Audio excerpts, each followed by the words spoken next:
Hey guys, অনেকদিন পরে আজকে তোমাদের সাথে একটা ট্র্যাডিশনাল স্টাইলে মাছের রেসিপি শেয়ার করব।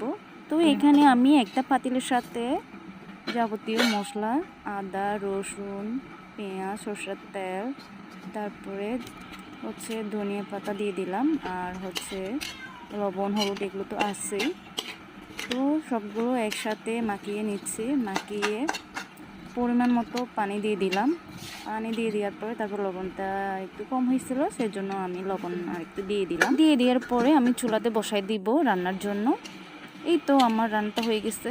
তো তোমরা এতক্ষণে শুনতেই পাচ্ছ যে বিড়ালটাও পর্যন্ত মাছের সুঘ্রাণে মেও মেও করতেছে। অনেকে আবার বলবে যে ও মা, এত তাড়াতাড়ি রান্না কেমনে হইলো। আসলে না, আমি ওই ভিডিওগুলো না ডিলিট করে দিচ্ছি ভুলে, সেজন্য। যাই হোক, ভুলে হোক বা যেভাবে হোক, রান্না তো হয়ে গেছে তাড়াতাড়ি। তো চলো